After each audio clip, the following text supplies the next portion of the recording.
وَهَذَا الَّذِي ذَكَرْنَاهُ إِنَّمَا هُوَ بِالنَّظَرِ إِلَى الدَّلِيلِ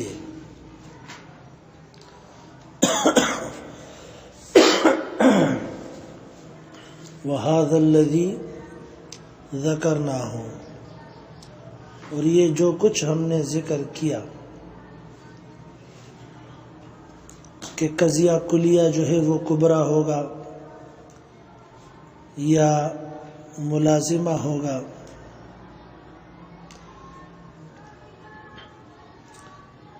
یا اس کے لیے چند شرائط ہوں گی کہ منسوخ نہ ہو، اس کے لیے معارض مساوی نہ ہو، راجح نہ ہو، وغیرہ وغیرہ، سمجھے؟ انما هو بالنظر الى الدلیل، ہماری یہ ساری بحث دلیل کے لحاظ سے تھی، ادلہ کے لحاظ سے تھی۔ وَأَمَّا بِالنَّظَرِ إِلَى الْمَدْلُولِ، باقی مدلول کے لحاظ سے بات کیا ہے، مدلول کے اعتبار سے تو اب ہم مدلول پر یعنی حکم پر تبصرہ کریں گے، صحیح؟ کس چیز پر تبصرہ کریں گے؟ مدلول اور حکم پر کیا کریں گے؟ تبصرہ کریں گے، سمجھے؟ کہ احکام جو ہیں ان کی اقسام کتنی ہیں؟ فرض ہے، واجب ہے، سنت وغیرہ، سمجھ میں آیا مسئلہ؟ اور کون سا حکم کس دلیل سے ثابت ہوتا ہے؟ مثلا فرضیت، اس کے لیے دلیل کا قطعی النص اور قطعی دلالت ہونا ضروری ہے، صحیح؟ وجوب جو ہے وہ ظن سے بھی ثابت ہو جائے گا،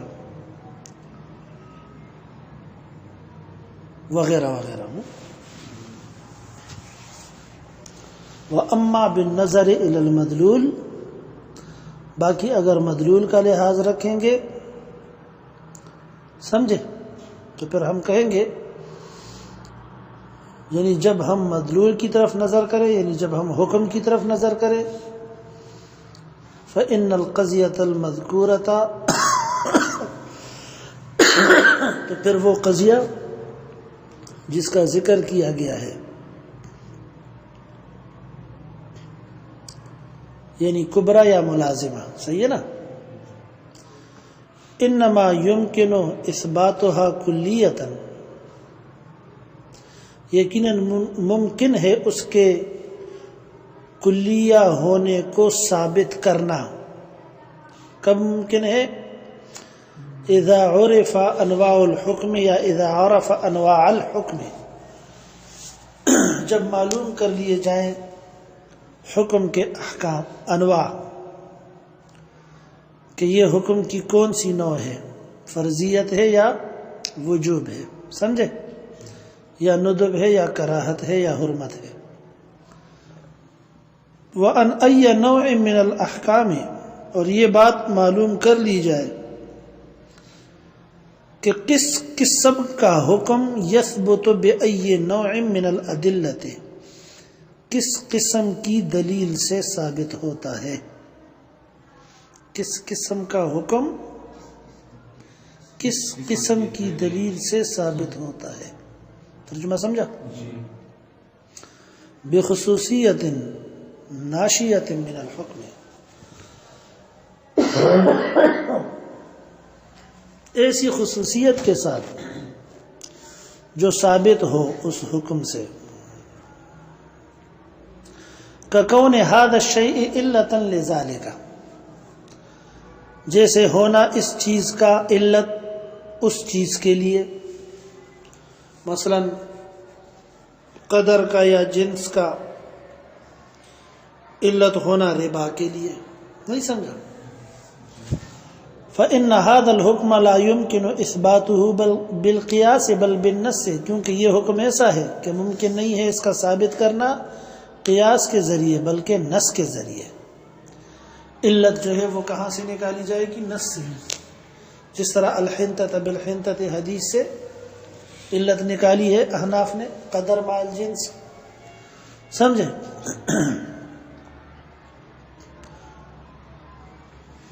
ثم المباحث المتعلقة بالمحکوم به، پھر اس قضیہ کلیہ کے کلیہ ہونے کے لیے یہ بھی ضروری ہے کہ معلوم کیے جائے وہ مباحث جن کا تعلق محکوم به کے ساتھ ہے، سمجھے؟ یعنی قضیہ کلیہ کا علم صرف یہ نہیں ہے کہ بس موجبہ کلیہ دیکھ لیا اور ہم نے کہا کہ یہ اصول فقہ کا کیا ہے؟ قضیہ ہے، اس طرح نہیں ہے، بلکہ اس کے لیے یہ بھی شرط ہے، یہ بھی ہے، یہ بھی ہے۔ نہیں سمجھا؟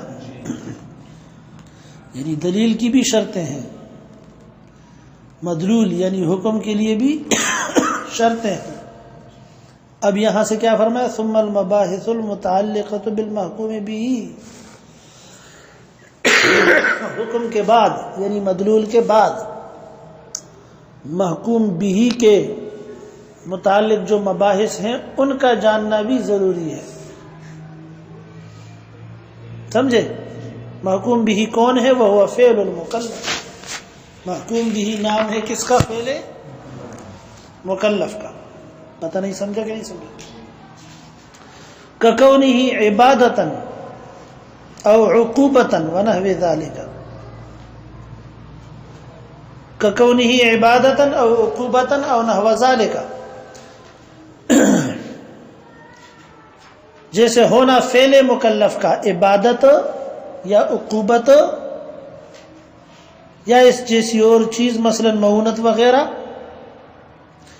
مما یندرج، یہ وہ چیزیں ہیں جو داخل ہیں فی کلیت تلک القضیت، مذکورہ قضیہ کلیہ میں، مذکورہ اور اسے پوچھ ہوئی فإن الأحکام تختلف باختلاف افعال المکلفین، کیونکہ احکام بدلتے رہتے ہیں مکلفین کے افعال کے بدلنے سے، کیونکہ احکام بدلتے رہتے ہیں مکلفین کے افعال کے بدلنے سے۔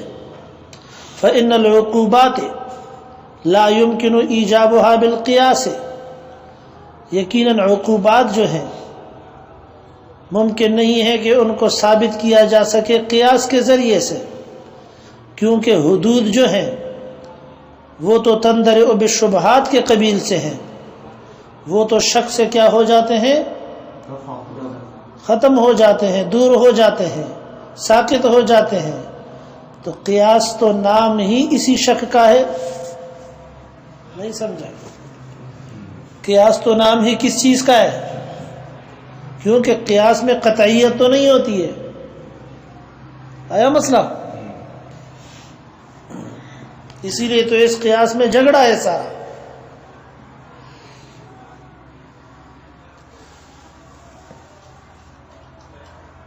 یہی وجہ ہے کہ حدیث ایک ہے، علتیں ہر ایک نے الگ الگ نکال لی ہیں۔ سمجھ میں آ رہا ہے مسئلہ؟ اسی وجہ سے میں نے آپ کو پہلے بھی عرض کیا تھا کہ ایک حرام اور حلال قطعی ہیں جو نصوص سے ثابت ہیں، جس طرح کہ حرمت میتہ، حرمت خنزیر، سمجھے؟ اور کچھ حلال و حرام ایسے ہیں جو نصوص سے نہیں بلکہ قیاس و اجتہاد سے ثابت ہے، ان میں اختلاف بھی آ جاتا ہے، ایک امام کے نزدیک ایک چیز حلال ہوتی ہے، دوسرے کے نزدیک حرام ہوتی ہے، جس طرح سمے کے تافی کا مسئلہ ہو گیا، سمجھا؟ یہ جو جو قضیہ کلیہ آپ نے پڑھا ہے فقہا کا کہ حلال کو حرام بنانے والا کافر ہے، حرام کو حلال بنانے والا اور سمجھنے والا کیا ہے؟ کافر ہے، یہ ان حلال اور حرام کے بارے میں ہے جو منسوس ہوں، جہاں پر اجتہاد نے کام کیا ہے اس کے لیے یہ بات نہیں ہے۔ توجہ ہے کہ نہیں ہے؟ ایک مفتی صاحب کو میں نے یہ بات کہی تو اس نے کہا کہ میرے سینکڑوں اشکالات حل ہو گئے۔ سمجھ میں آیا مسئلہ؟ آپ کو پہلے بھی میں نے ایک سبق میں یہ عرض کیا تھا۔ اچھا، کل کے سوال کا جواب نہیں نکلا؟ ہاں، نہیں ملا کل کے سوال کا جواب کہ ایجاد اور ابقاء میں علامہ تفتازانی وہاں فرق نہیں کر رہے، شرح عقائد میں، اور یہاں فرق کیا ہے اور جگہ بھول گئے ہوں۔ چلو میں اشارہ کر دیتا ہوں۔ جگہ وہ جگہ تھی جس دن ہم نے توضیح تلوی کے سبق میں قرآن کریم منگوایا تھا۔ ایجاد اول ابقاء اول، ایجاد ثانی ابقاء، وہاں پر علامہ تفتازانی رحمۃ اللہ علیہ نے کیا کیا؟ ایجاد اور ابقاء کو الگ الگ شمار کیا ہے۔ نہیں سمجھ میں آیا مسئلہ؟ وہاں ایجاد اور ابقاء کو کیا کیا ہے؟ الگ الگ شمار کیا ہے۔ اور کل شرح عقائد میں کیا زور لگا رہے تھے کہ ابقاء اور ایجاد الگ الگ تھوڑی ہیں، وجود اور بقاء الگ الگ تو نہیں ہے، یہ تو استمرار وجود کا نام ہے۔ کس چیز کا نام ہے؟ سمجھے؟ تو میں نے آپ کو کہا تھا کہ علامہ تفتازانی رحمۃ اللہ علیہ وہ بات بھول گئے ہیں، فَكَأَنَّهُ نَسِيَ مَا ذَكَرَ ثَمَّ، فَكَأَنَّهُ نَسِيَ مَا ذَكَرَ ثَمَّ۔ یہ لفظ تو ایک جگہ پر توضیح، ایک جگہ پر تلوی کے اندر صاحب توضیح کے بارے میں کہے تھے نا، علامہ تفتازانی نے خود کہے تھے ماتن کے بارے میں، فَكَأَنَّهُ نَسِيَ مَا ذَكَرَ ثَمَّ۔ وہاں پر جو بات کہی تھی اس کو کیا کر گئے؟ بھول گئے۔ اب ہم علامہ تفتازانی رحمۃ اللہ علیہ کے بارے میں یہ کہیں گے فَكَأَنَّهُ نَسِيَ مَا ذَكَرَ فِي التَّلْوِينِ۔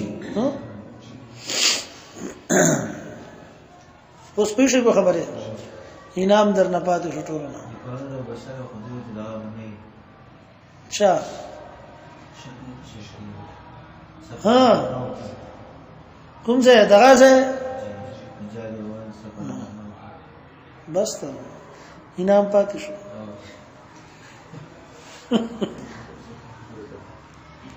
سشو اس پر کسی اشکال خونش تا کنا چاہ خو ایجاد دا خو وجود دا خو چی ایجادی خو وجود بوئی کنا سشو چی ایجاد بھی خو وجود بوئی نا، چی ایجاد نہیں وجود بو کم سے نہیں، وجود ایجاد تا لازم دا سشو ایجاد کے لیے وجود لازم ہے۔ جب ایجاد ہوگا، ایجاد کرنے والا ایجاد کرنا ہوگا تو وجود بھی ہوگا نا۔ دیکھیں جی،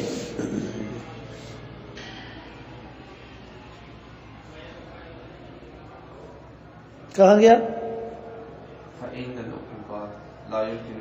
کیونکہ عقوبات جو ہیں ان کا ثبوت ممکن نہیں ہے بالقیاس، قیاس کے ذریعے سے، وجہ بتا دی، ٹھیک ہے نا، کیونکہ وہ تو شک کی وجہ سے ساقط ہو جاتے ہیں۔ یہاں تو آپ ثبوت کے لیے قیاس کو پیش کر رہے ہیں تو کیسے ثابت ہوں گے؟ صحیح۔ ثم المباحث المتعلقۃ بالمحکوم علیہ، یعنی مذکورہ باتوں کے ساتھ ساتھ اصول فقہ کے علم میں مکلف کے احوال کو جاننا بھی ضروری ہے، یہ کہنا چاہتا ہے یہاں سے، کیونکہ مکلف صاحب پر کبھی کبھی عوارض آنا شروع ہو جاتے ہیں تو اس کی وجہ سے اس کی اہلیت کیا ہو جاتی ہے؟ گر جاتی ہے۔ سمجھا؟ پھر آپ نے پڑھا ہے حسامی کے اندر، نور الانوار کے اندر، کہ عوارض جو ہے وہ دو قسم کے ہیں، عوارض سماوی بھی ہوتے ہیں، عوارض کسبی بھی ہوتے ہیں، جس طرح جنون ہو گیا اور نشہ ہو گیا، سکر ہو گیا۔ نہیں سمجھا؟ تو بعض عوارض کی وجہ سے اہلیت بالکل ختم ہو جاتی ہے، بعض عوارض ایسے ہوتے ہیں جن کی وجہ سے اہلیت ختم نہیں ہوتی ہے۔ پھر اس پر تفریعات کیے تھے مسائل کے۔ آیا مسئلہ سمجھ میں؟ تو کہتے ہیں قضیہ کلیہ کا علم کوئی ایسا نہیں ہے کہ بس آپ نے کل کا لفظ دیکھ لیا اور کہہ دیا کہ یہ کیا ہے، ہمیں قضیہ کلیہ اصول فقہ والا مل گیا، نہیں، اس کے لیے یہ ساری شروط ہے۔ سمجھ میں آیا مسئلہ؟ ثم المباحث المتعلقة بالمحکوم علیہ، پھر ان مباحث کا جاننا بھی ضروری ہے جو متعلق ہے محکوم علیہ کے ساتھ۔ محکوم علیہ کون ہے؟ وہو المکلف، محکوم علیہ نام ہے کس کا؟ مکلف کا۔ کمعرفت الاہلیت، جس طرح کے معلوم کرنا، پہچاننا اہلیت کا کہ اہل ہے یا نہیں ہے، بالغ ہے یا نہیں ہے، سمجھے؟ والعوارض التي تعترض على الاہلیت، اور ان عوارض کا معلوم کرنا، والعوارض التي کمعرفت الاہلیت کمعرفت العوارض التي، سمجھے؟ اور ان عوارض کا معلوم کرنا تعترض علی الاہلیت، جو پیش آتے ہیں اہلیت پر، سماویتاً او مکتسبتاً، چاہے وہ سماوی ہوں جس طرح کے جنون ہو گیا، یا مکتسب ہوں جس طرح کے نشہ ہو گیا، نشے میں اپنا اکتساب ہے، خود نشہ کیا ہے۔ مندرجۃ تحت تلک القضیۃ الکلیۃ ایضا، یہ سب باتیں معلوم کرنا بھی داخل ہے مذکورہ قضیہ کلیہ کے تحت میں۔ مندرجۃ، یہ درج ہیں، تحت تلک القضیۃ الکلیۃ ایضا، مذکورہ قضیہ کلیہ کے تحت میں، صحیح ہے؟ لاختلاف الاحکام باختلاف المحکوم علیہ، کیونکہ احکام بدلتے رہتے ہیں محکوم علیہ کے بدلنے سے۔ لاختلاف الاحکام باختلاف المحکوم علیہ، سمجھ میں آ رہا ہے مسئلہ؟ کیونکہ احکام بدلتے رہتے ہیں، کس چیز کے بدلنے سے؟ باختلاف المحکوم علیہ، محکوم علیہ کے بدلنے سے، مکلف کے بدلنے سے۔ مکلف کی حالت بدلے گی تو حکم بھی بدلے گا، مکلف بدلے گا تو حکم بھی بدلے گا۔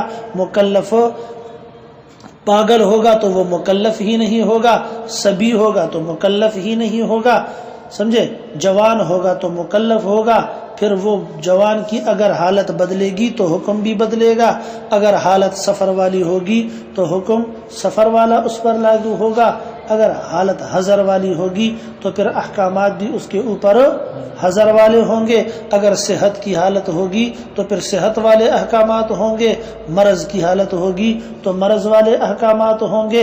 فإن الأحکام لاختلاف الأحکام باختلاف المحکوم علیہ۔ نہیں سمجھ میں آیا مسئلہ؟ یعنی مطلب یہ نکلا کہ فإن الأحکام تختلف باختلاف حالت العبد، باختلاف حالت بالنظر الى وجود العوارض وعدمها، کہ جب لحاظ کیا جائے گا کس چیز کا؟ عوارض کے موجود اور معدوم ہونے کا۔ یعنی لاختلاف الاحکام بالنظر الى وجود العوارض وعدمها، احکام بدلیں گے کس وقت میں؟ جب لحاظ کیا جائے گا عوارض کے موجود اور معدوم ہونے کا۔ وبالنظر کا عطف کس چیز پر بنایا ہم نے؟ بے اختلاف پر۔ لاختلاف الاحکام بالنظر الى وجود العوارض وعدمها، صحیح ہے جی؟ کیونکہ اختلاف ہوگا احکام کا، یعنی بدلیں گے احکام، بالنظر الى وجود العوارض، جب ہم دیکھیں گے کس چیز کو، لحاظ رکھیں گے کس چیز کا؟ عوارض کے موجود ہونے کا، وعدمها، اور عوارض کے معدوم ہونے کا۔ توجہ ہے کہ نہیں ہے؟ حیض کا عارضہ آ گیا تو احکام کیا ہیں؟ حیض ختم ہو گیا تو احکام کیا ہیں؟ نفاذ شروع ہو گیا تو احکام کیا ہیں؟ ختم ہو گیا تو احکام کیا ہیں؟ آیا مسئلہ؟ فیکون ترکیب الدلیل علی اثبات مسائل الفقہ بالشکل الاول ہاکذا، پھر ہو جائے گی ترکیب دلیل کی مسائل فقہ کے ثابت کرنے کے اوپر شکل اول کے ذریعے سے، ہاکذا اس طرح ہو جائے گی دلیل۔ اب ساری باتوں کے بعد خلاصہ بیان کر رہا ہے، سمجھ میں آ رہا ہے مسئلہ؟ یہ نہیں سمجھے؟ ھذا الحکم ثابت، ھذا الحکم ثابت، انداز اس کا میں نے آپ کو پہلے بتا دیا، شروع کے اندر دعویٰ اور مطلوب رکھتا ہے، دعویٰ اور نتیجہ رکھتا ہے۔ ھذا الحکم ثابت، یہ دعویٰ بھی ہے، یہی نتیجہ بھی نکلے گا آخر میں۔ صغرا اور کبرا جب آپ ملائیں گے اور حد اوسط کو گرائیں گے تو نتیجہ یہی نکلے گا، ھذا الحکم ثابت۔ آیا سمجھ میں یا نہیں سمجھ میں آیا؟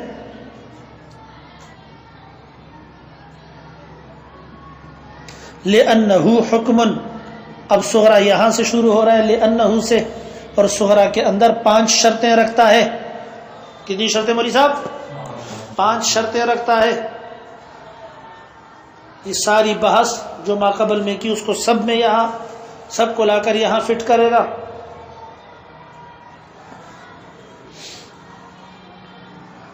آیا مسئلہ؟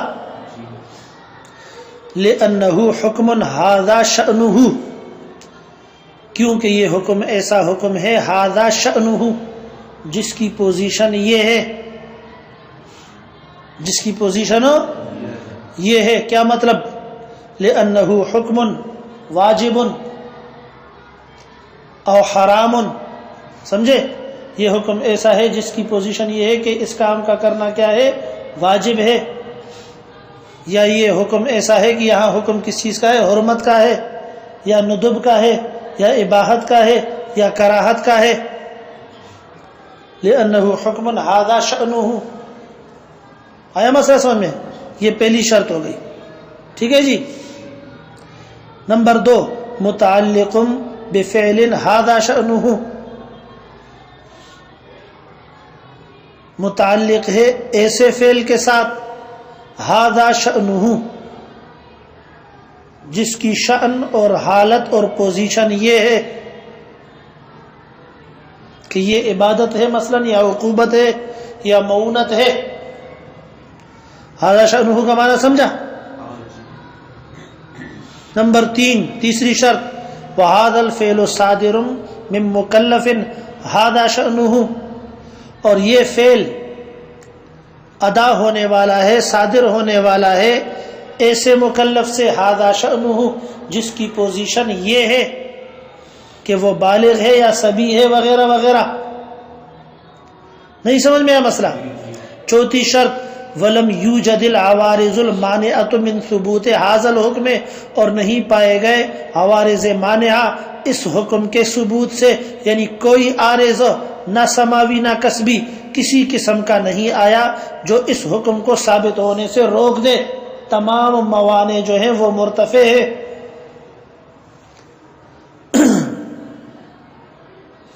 آیا مسئلہ؟ نمبر 5ویں شرط، آخری شرط، وَيَدُلُّ عَلَى ثُبُوتِ هَذَا الْحُکْمِ قِیَاسٌ هَذَا شَأْنُهُ، اور دلالت کرتا ہے اس حکم کے ثبوت پر ایسا قیاس، هَذَا شَأْنُهُ، جس کی پوزیشن یہ ہے کہ جس کی علت مستنبت من الکتاب ہے، یا مستنبت من السنت ہے، یا مستنبت من الاجماع ہے۔ هَذَا شَأْنُهُ کا معنی پتہ نہیں سمجھا کہ نہیں سمجھا؟ سمجھا؟ بیا وے مولوی سے شروع نہ کنا تین جوڑ شرطوں بعد پھر شروع کی ھذا شأنہ ھذا شأنہ، ہر سے کے جدا جدا مطلب ہے، صحیح ہے کنا؟ اچھا جی، ھذا هو الصغرى، ھذا هو الصغرى، یہ سارا کا سارا 5 شرطوں پر مشتمل یہ ہمارا صغرا تیار ہوا۔ ثم الکبریٰ، پھر کبریٰ یوں ہوگا، قولنا، ہم پھر کبریٰ جو ہے ہمارا قول وہ یہ ہوگا، وَكُلُّ حُکْمٍ مَوْصُوفٍ بِالصِّفَاتِ الْمَذْكُورَةِ يَدُلُّ عَلَى ثُبُوتِهِ الْقِيَاسُ الْمَوْصُوفُ فَهُوَ ثَابِتٌ۔ یہ ہوا کبریٰ۔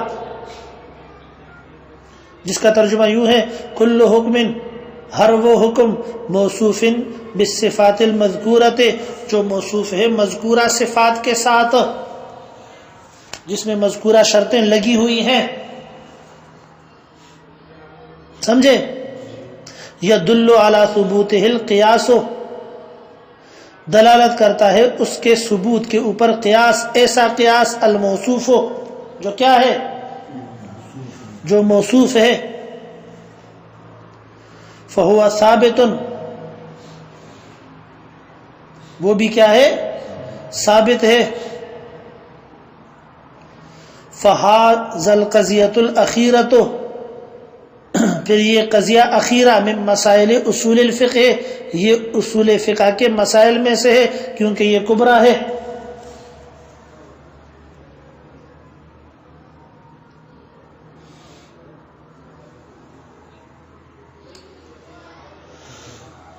یہاں تک مسئلہ سمجھے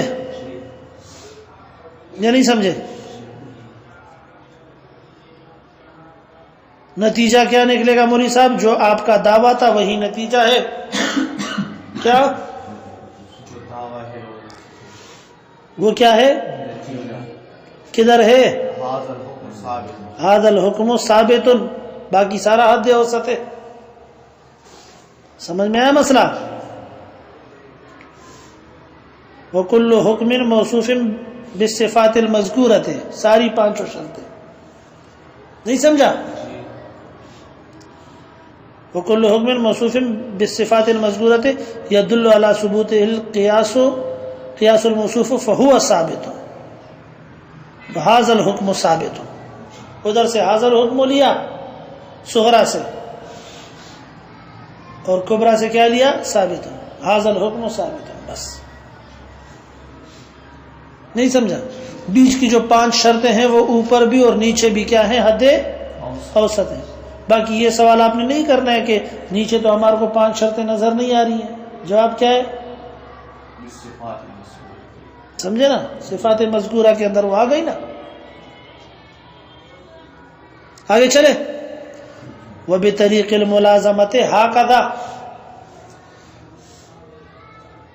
یہ استدلال ہوا کون سے طریقے سے؟ قیاس اقترانی کے ذریعے سے۔ اب قیاس استثنائی کے ذریعے سے استدلال کا طریقہ کیا ہوگا آپ کا؟ وہ یوں ہوگا وبطریق الملازمۃ ھکذا، اور ملازمت کے طریقے سے یعنی قیاس شرطی کے طریقے سے دلیل کی ترکیب یوں ہوگی، کلما وجد قیاس، یہ مقدم ہے، جب پایا جائے گا قیاس موصوف بہذہ الصفات، جو موصوف ہوگا ان صفات کے ذریعے، دال علی حکم موصوف بہذہ الصفات، جو دلالت کرنے والا ہوگا ایسے حکم کے اوپر جو موصوف ہوگا ان صفات کے ساتھ، یہ ہوا مقدم، یثبت ذالک الحکم، یہ ہوا تالی، تو یہ حکم ثابت ہو جائے گا۔ پتہ نہیں اس کو سمجھا یا نہیں سمجھا؟ دوبارہ پڑھیں، وبطریق الملازمۃ ھکذا کلما وجد قیاس، جب پایا جائے گا کیا؟ موصوف بہذہ الصفات، جو موصوف ہوگا ان صفات کے ساتھ۔ ان صفات کے ساتھ کون سی صفات کے ساتھ؟ ما قبل کی شرائط کے ساتھ، سمجھے نا؟ کہ حکم کی پوزیشن یہ ہے، صحیح، متعلق بفعل ھذا شأنہ،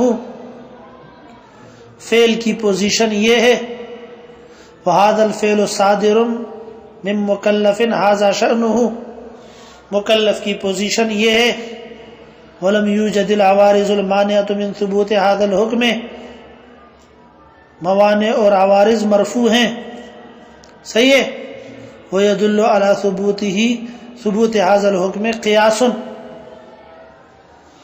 سمجھے؟ حکم کے ثبوت پر قیاس، ھذا شأنہ، جس کی پوزیشن یہ ہے وہ موجود ہے، یعنی اس کی علت مستنبط من الکتاب وغیرہ ہے، اوپر کی پانچوں شرطیں لگا دیں۔ نہیں سمجھ میں آیا مولی صاحب؟ وبطریق الملازمۃ ھکذا کلما وجد وجد قیاس، جب بھی قیاس پایا جائے گا، ایسا قیاس موصوف بہذہ الصفات، جو موصوف ہوگا ان صفات کے ساتھ، ان شرائط کے ساتھ جو اوپر گزری 5، ٹھیک ہے، دال علی حکم، اور وہ دلالت کرنے والا ہوگا ایسے حکم پر، موصوف بہذہ الصفات، جو موصوف ہوگا ان صفات کے ساتھ، یثبت ذلک الحکم، تو یہ حکم کیا ہو جائے گا؟ ثابت ہو جائے گا، یہ تالی ہو گیا. لکنہ وجد القیاس الموصوف الی آخرہ، الی آخرہ، سب سمجھ گئے نا؟ پورا مقدم کیا؟ لیکن پایا گیا قیاس الموصوف، الموصوف کے بعد اوپر عبارت دیکھو، قیاس موصوف بہذہ الصفات دال علی حکم موصوف بہذہ الصفات، یہاں تک پورا پڑھیں. کیونکہ میں نے آپ کو بتایا تھا کہ لاکنہ کے بعد یا اس بات مقدم ہوگا یا اس بات، یا نفی مقدم کی ہوگی یا نفی. اب یہاں پر لاکنہ کے بعد لاکنہ وجد القیاس الموصوف جب کہا تو اشارہ کر دیا کہ لاکنہ کے بعد تالی نہیں ہے بلکہ کیا ہے؟ مقدم ہے. اور پھر وجد القیاس کہا، لم یوجد القیاس نہیں کہا، تو اشارہ کر دیا کہ یہاں پر لاکنہ کے بعد عین مقدم ہے، یعنی اس کی نفی نہیں ہے. تو آپ کو صرف راستہ سیدھا کر کے بتا دیا کہ آگے خود چلتے چلو، یعنی پورا مقدم ذکر کر دو استثناء کے بعد، لاکنہ کے بعد. نہیں سمجھ میں آیا مسئلہ؟ لاکنہ کے بعد کیا کرو؟ پورا مقدم ذکر کر دو. جب پورا مقدم ذکر کرو گے تو پہلے بھی آپ کو قاعدہ بتا چکا ہوں کہ لاکنہ کے بعد جب اس بات مقدم ہوتا ہے اور مقدم کا عین ہوتا ہے تو پھر جو آپ کا نتیجہ اور مطلوب ہوتا ہے وہ کیا ہوتا ہے؟ عین تالی. کیا؟ بالکل تالی ہوتا ہے، جو تالی ہے وہی آپ کا نتیجہ ہے. کون سی صورت میں مولی صاحب؟ اس صورت کے اندر جب لاکنہ اور استثناء کے بعد کیا چیز ہوتی ہے؟ عین مقدم. عین مقدم سمجھا؟ خود مقدم. لاکنہ کے بعد جب کیا ہوتا ہے؟ مقدم ہوتا ہے، تو نتیجہ کیا چیز ہوتی ہے؟ تالی. بس آسان سی بات ہے نا. دیکھیں جی، لاکنہ وجد القیاس الموصوف، لیکن جب پایا گیا قیاس موصوف بہذہ الصفات، سمجھے؟ تو نتیجہ کیا ہوگا؟ یعنی لاکنہ وجد القیاس الموصوف الی آخرہ کا مطلب کیا بتایا اسے؟ بس مختصراً کہ پورا مقدم، صحیح ہے نا؟ یہ لاکنہ کے بعد ہے، استثناء کے بعد ہے، تو نتیجہ کیا ہوا؟ سمجھ میں آ رہا ہے مسئلہ؟ اس بات تالی. تالی کیا تھا؟ یثبت ذلک الحکم. بس یہی آپ کا نتیجہ بھی ہے، یہی آپ کا کیا ہے؟ سمجھ میں آیا مسئلہ؟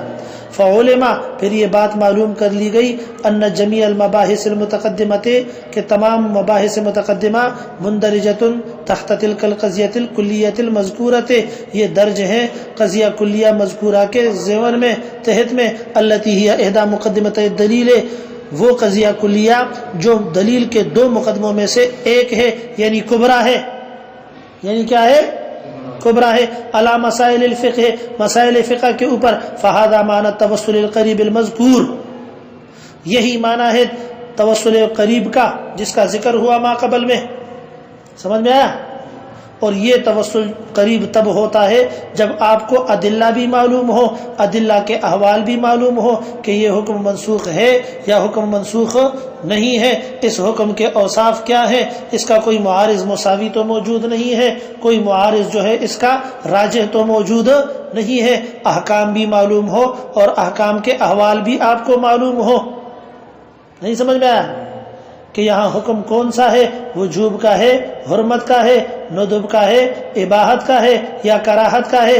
مکلف کی حالت بھی معلوم ہو، مکلف بھی معلوم ہو. بچہ ہے تو مکلف نہیں ہے، مجنون ہے تو اس طرح مکلف نہیں ہے، جوان ہے تو مکلف ہے، لیکن اگر اس کے اوپر کوئی عارض آ گیا تو اس کی پوزیشن کیا ہوگی؟ پاگل ہے یا ٹھیک ہے، تندرست ہے یا بیمار ہے، مسافر ہے یا مقیم ہے، حائضہ ہے یا سلیمہ من الحیض ہے، نفاس والی ہے یا ٹھیک ٹھاک ہے. مکلف کے بھی کیا معلوم ہو؟ احوال معلوم ہو. نہیں سمجھ میں آیا مسئلہ؟ یہ سارے کے سارے احوال اور شرائط آپ کے علم میں ہو. فہذا معنی التوسل القریب المذکور، یہی معنی ہے توسل قریب کا، المذکور جس کا ذکر ما قبل میں ہوا.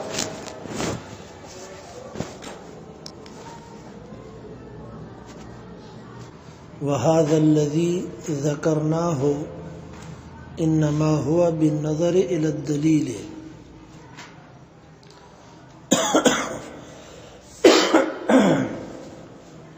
وهذا الذي ذكرناه، اور یہ جو کچھ ہم نے ذکر کیا،